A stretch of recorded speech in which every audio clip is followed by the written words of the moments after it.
नहीं आपको ये जो सवाल की एक जनरल परसेप्शन क्रिएट हुआ है, ऐसे नहीं होता है। कैसे होता है मैं बताता हूं। हमें 22 फिल्म दिया गया था। अब मैं हिंदी में बोलूं या इंग्लिश में?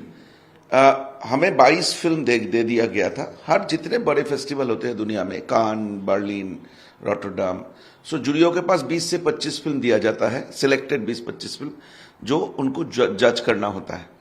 हमें 22 फिल्म दिया गया था और ये 22 फिल्म में से हमें 6 अवार्ड देना था।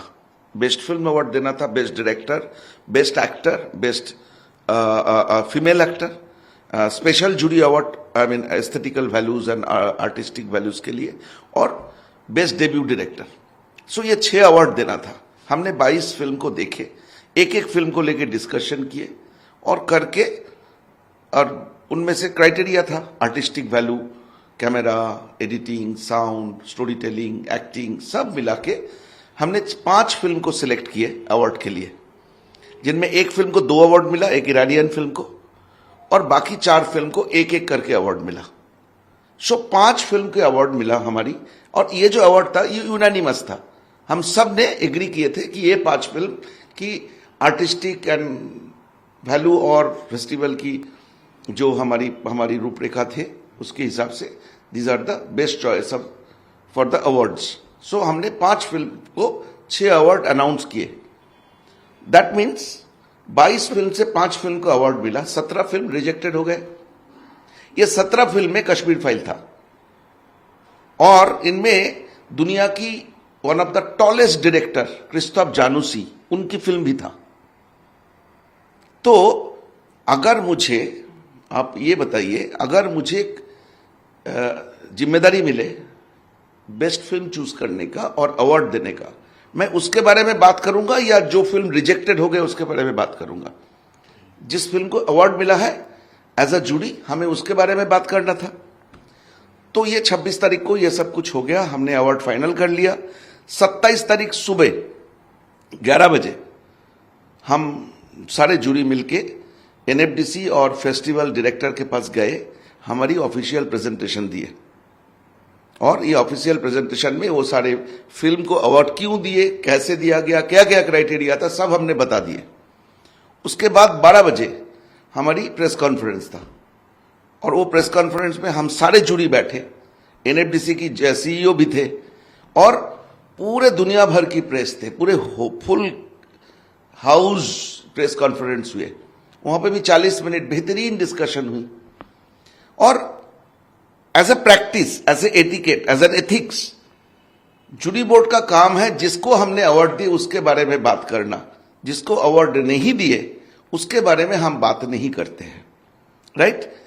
अगर उसके बारे में बात नहीं करते, यही एथिक्स है, तो उनमें से एक फिल्म को हमने निकाल लिया और पब्लिक फोरम में जाके उसके बारे में बात की कि वो ये है, वो है, वो है, तो ये जूरी बोर्ड का डिसीजन नहीं था। जूरी बोर्ड का डिसीजन जो था वो 5 फिल्म को अवार्ड देना था, 6 अवार्ड देना था, जिसके लिए हम ऑफिशियल प्रेजेंटेशन कर चुके थे, यूनानिमस। कोई हमारे बीच में द्विधा द्वंद कंफ्यूजन नहीं था। हमने प्रेस कॉन्फ्रेंस कर चुके थे, कोई कंफ्यूजन नहीं था। अचानक कोई अगर इनमें से एक प्लेटफॉर्म में जाके कोई एक फिल्म के बारे में, जो फिल्म की अवार्ड नहीं मिला था, रिजेक्टेड फिल्म था, उसके बारे में बात करना शुरू करे, तो मुझे ये अनएथिकल लगता है। नाउ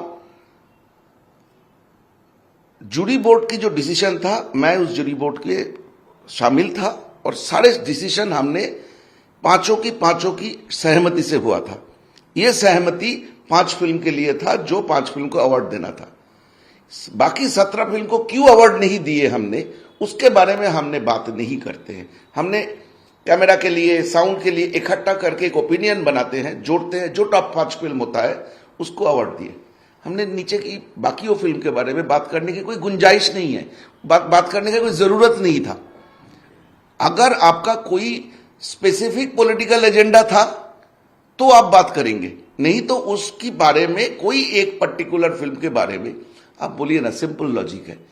माँ बाप की 5 बच्चे के बारे में बात करेंगे तो बोलेंगे कि मेरा वो बच्चा, हमने जूरी जब बने तो हम हुए ना, हमारी हाथ में आए ना, हम किसी के बारे में बुरे बात हम आपस में बात भी कर ले, क्यों हम बाहर जाके उसके बारे में बात करेंगे? ये पब्लिकली एक पर्टिकुलर फिल्म के बारे में बात करना मुझे अनएथिकल लगा, मुझे अच्छा नहीं लगा। इसलिए मैं उन लिस्ट में मेरा नाम शामिल नहीं है, क्योंकि जो बातें हमारी हो गई थी, सहमति होना था, हो चुका था।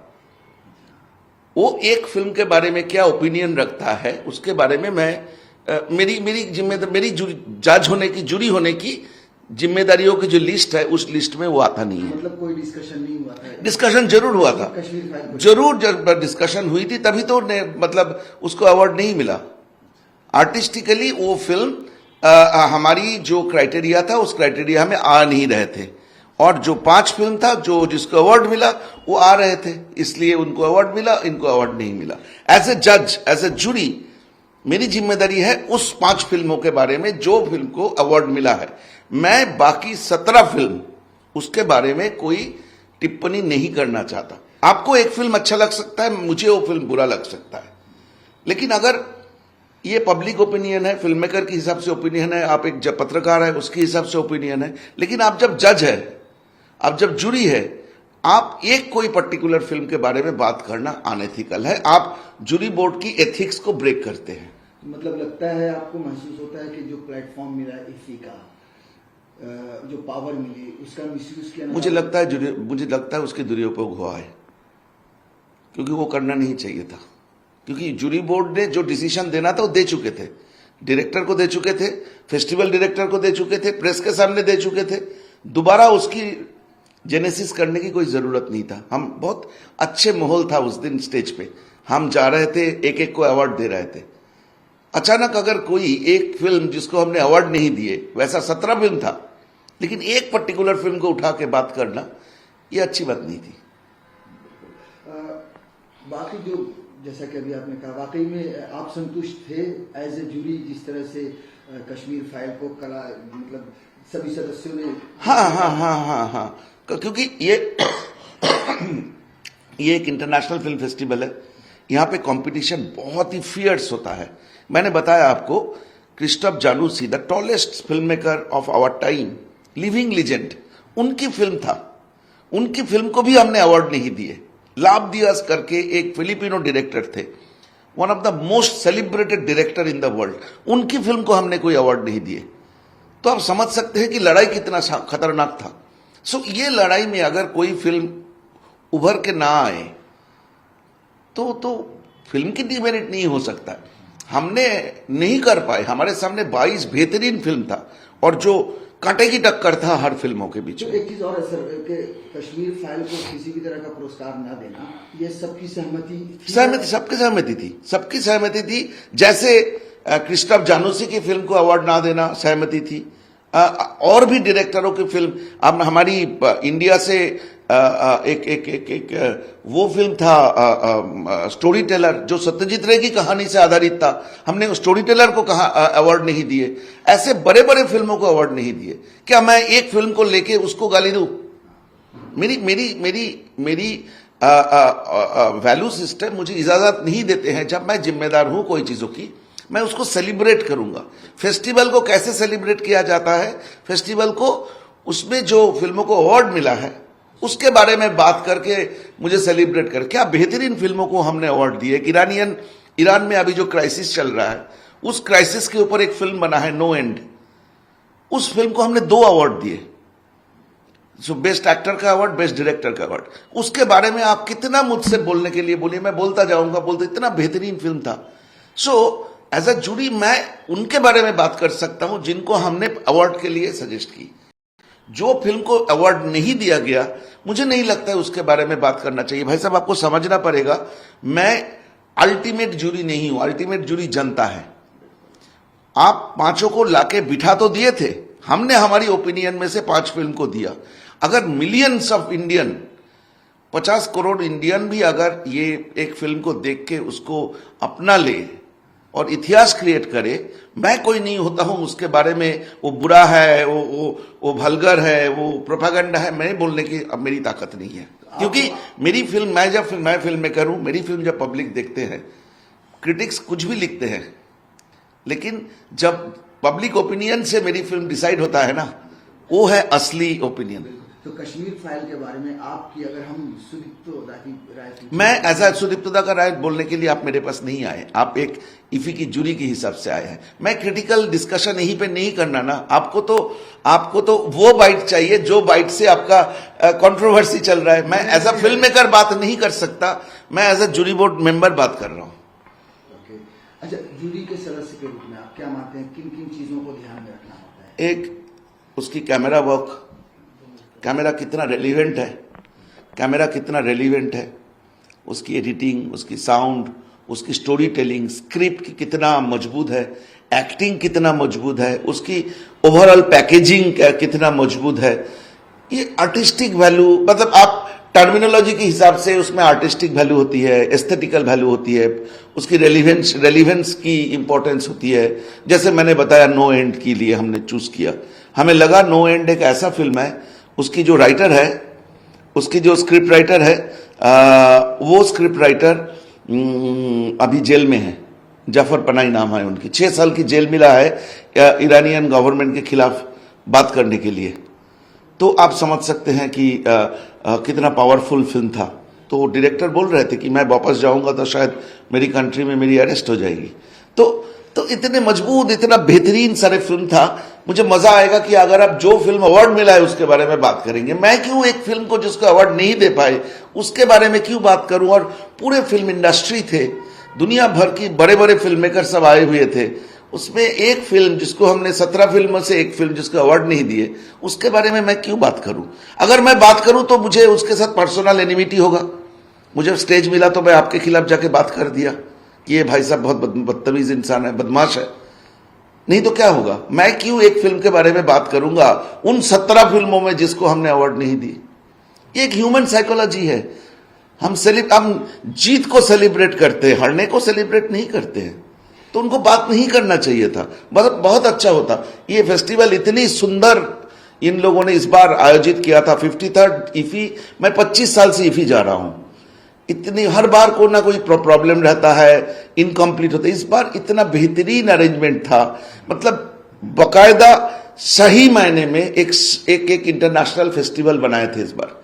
वो एक इंसिडेंस उस क्लोजिंग सेरेमनी में पूरे की मजा को किरकिरा कर दिया। करना नहीं चाहिए था। मतलब मुझे इंसानियत के नाते, एक आर्टिस्ट होने के नाते मैं इतना ही बोलूंगा कि उसको लेके बात करना नहीं चाहिए।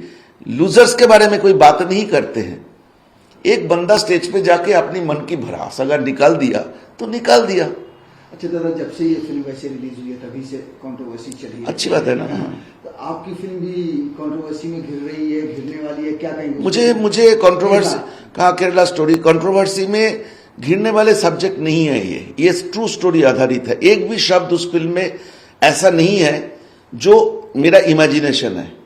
एक एक शब्द सत्य की आधारित है। और उसकी डॉक्यूमेंट लेके मैं भी अगर सिनेमा हॉल में फिल्म देखने जाऊंगा, मैं बैग में सारे प्रूफ लेके जाऊंगा कि मैंने कोई गलत शब्द नहीं दिया। इतना बोल सकता हूं कि ऐसे सच्चाई एक्सपोज्ड होगा जो ये हमारी देश कभी इसके साथ वाकिफ नहीं था। मतलब लोगों को लगेगा कि ऐसा भी होता है हमारे देश में। मगर दादा एक चीज और है कि जब आप 32,000 लड़कियों का जो बता रहे हैं फिल्म में, जो सरकारी आंकड़ा है केरला का वो 100 के आसपास है, कुछ जो मिसिंग हुई थी या आतंक। मैं मेरी आंकड़ा जब दूंगा ना, एक सवाल पूरा हो जाए तो आपको भी बोलने में अच्छा लगेगा। ये आंकड़े के सोर्सेज के, और अगर 32,000 लड़कियां गायब हैं तो एक सवाल जो हम सोशल मीडिया पर लगातार देख रहे हैं कि सरकार, एजेंसीज, क्योंकि 32,000 बहुत बड़ा आंकड़ा है। अगर मैं बोलूं केरल में जाइए, आप लोगों का प्रॉब्लम क्या है भाई साहब, मैं आपको नहीं बोल रहा हूं। ये जो दिल्ली और बॉम्बे की जर्नलिस्टों की प्रॉब्लम क्या है, उनको एक सेफ जर्नलिज्म करना होता है। ये 32,000 आंकड़ा, मैं तो 32,000 बोल रहा हूं क्योंकि मेरे पास 32,000 की हिसाब है। आप लोकल लोगों को जाके बात करेंगे ना, वो लोग बोलेंगे 50,000 से ज्यादा, और वो गलत बातें नहीं कर रहे। आप नॉर्दर्न केरला की कासरगोड, कोयिकोड, मल्लापुरम, ये सब डिस्ट्रिक्ट में जाइए, जाके देखिए कि वहां पे हो क्या रहा है, समझिए। नंबर तो मैं दूंगा ही, नहीं तो आप लोग केरल गवर्नमेंट हमें जेल में डाल देंगे। नंबर का प्रूफ तो मैं दूंगा ही, लेकिन मैं बोल रहा हूं आप जर्नलिस्ट होने के नाते ये आप लोग करिए कि केरल में हो क्या रहा है। लेकिन बाकी कहानी जब फिल्म देखेंगे, जल्दी आने वाले हैं, देख लीजिएगा। नहीं, मगर सवाल तो है कि सर इतना बड़ा आंकड़ा मैंने ये नहीं बोला कि 32,000 की 32,000 चले गए आईसीस में। मैंने बोला 32,000 गायब हो गए, इनमें से बहुत सारे वहां पे दफना गए। मेरी लैंग्वेज को अगर आप समझेंगे ना, मैंने बोला 32,000 गायब हो गए। हाँ, गायब हो गए। और लोकल लोग बोलते हैं 50,000 गायब हो गए। वो गायब क्यों हुए, कहां गए, वही मैंने ढूंढा मेरी फिल्म में। मैं कहानी तो बताऊंगा नहीं आपको। जाहिर है। तो क्या एजेंसीज की नजर अभी तक नहीं पड़ी है इस पे आपको? सर, मैं इसके बारे में भी बात करूंगा, एजेंसी के बारे में भी बात करूंगा। मैं खुद एनआईए से बात की है, सो बताऊंगा। सारे कुछ बताने का थोड़ा वक्त दीजिए, एक साथ सब कुछ नहीं हो पाएगा। ठीक है सर, हम लोग इस टाइम बात करेंगे। एक सवाल और जानना चाह रहे हैं, जेएनयू में जो भी चल रहा है, जो दीवारों पे लिखा गया आरोप है कि लेफ्टिस्ट है या कोई भी है कि ब्राह्मण भारत छोड़ो, आप किस तरह देख रहे हैं? सर, मैं सच बताऊं ऑनेस्टली, मैं जेएनयू की एजुकेशन काउंसिल मेंबर हूं, school of art and aesthetics की। जेएनयू मेरी यूनिवर्सिटी है। लेकिन पिछले 5 दिन में आप लोगों ने मुझे इतना बिजी रखा है ना, ऑनेस्टली मैं दिन भर एडिट करता हूं, शाम को 6 बजे से रात को 10 बजे तक मैं आपको दिखा दूंगा। हर आधा घंटे में मैं एक चैनल में लाइव होता हूं। सो मैं जेएनयू का, मैंने न्यूज देखा कि वहां पे डिफेस किया गया, हॉस्टल में लिखा गया। पर्टिकुलरली मेरी एक बहुत ही क्लोज एक प्रोफेसर की वो उसके बारे में भी बड़े गलत शब्द लिखा गया। सो डेफिनेटली ऐसा तो होना नहीं चाहिए। ये जातिवाद और इसके ऊपर एक डिबेट बहुत दिन से है। ये डिबेट अच्छी बात है, लेकिन उसको लेके हॉस्टल की दीवारें डिफेस करना अच्छी बात नहीं है। लेकिन मैं एक बार पूरे घटना को जांच लूं तभी मैं कमेंट कर सकता हूं। बहुत सेंसिटिव मामला है। अभी क्या हो गया ना, ये जो ट्विटर आने से कोई भी कमेंटेटर बन गए, कोई एक लाइन लिख देता है। लेकिन मुझे लगता है कि आप कुछ भी लिखने से पहले आपको रेस्पॉन्सिबल होना जरूरी है। आप कुछ भी लिखेंगे, जैसे आज देख रहा था Sudeep Toshen is a bloody liar, किसी ने लिखा है ट्विटर में। हाँ, तो मुझे बुरा लगा तो मैं किसी को फोन किया, बोलते क्या है, किसी को थोड़ी पैसा थोड़ी लगता है ट्वीट करने के लिए, लिख दिया है, तुम देखो, तुम उसको करोगे नहीं। तो मैंने बोला मैं झूठ कहां बोला, मतलब पूरे घटना में मैं अकेला तो था नहीं। जिस दिन हमने डिसीजन किए, हम 5 लोग थे, 4 थे, एक वीडियो कॉन्फ्रेंस में थे जिनको, साथ में एनएफडीसी की 2 बंदा वहां पे बैठे हुए थे। जब हम बाहर आए, हजारों लोग खड़े थे। उसके बाद हम प्रेजेंटेशन देने गए, ऑफिशियल प्रेजेंटेशन अगले दिन, कम से कम 20 लोग थे उस कमरे में, उससे ज्यादा ही होगा। प्रेस कॉन्फ्रेंस में गए, फुल हाउस था। तो क्या बात हुई, कोई एक प्रेस कॉन्फ्रेंस कर रहे हैं हम ऑफिशियली बैठ के, that is an official press conference.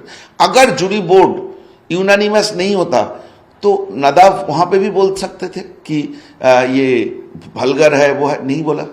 That means हमारी जो कलेक्टिव था वो सही था, उसमें कोई शब्द नहीं बोला गया। उस स्टेज में जाकर, अच्छा, जूरी बोर्ड का काम वहीं पे खत्म हो जाता है।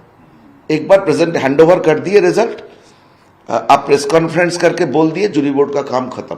उसके बाद मैं कहां जाके क्या बोल रहा हूं, उसकी जिम्मेदार और कोई नहीं है। यही मेरा पॉइंट है।